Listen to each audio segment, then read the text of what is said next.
Stuart Little 4 by me.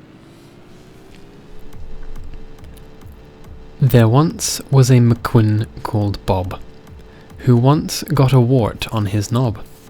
He went to bed and bumped his knob wart, and did get up in the morning because he caught a cold and died because of the cold.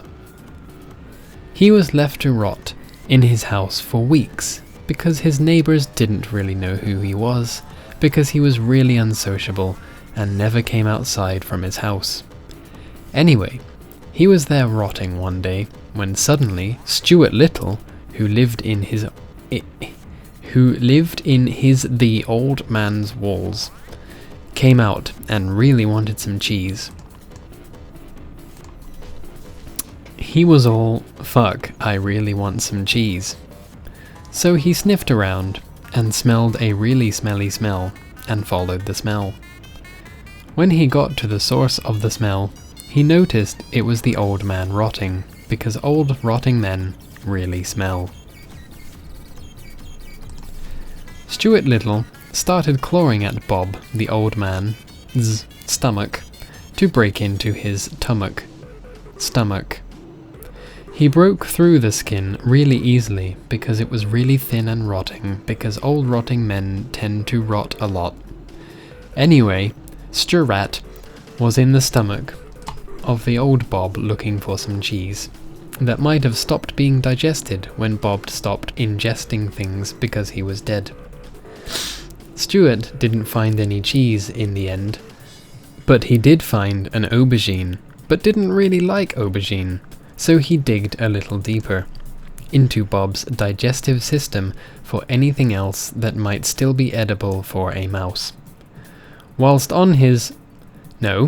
After trudging and wriggling through the small intestine of Bob, he came across a whole cucumber and was all, "What the fuck? Why has this not been chewed or even slightly digested?"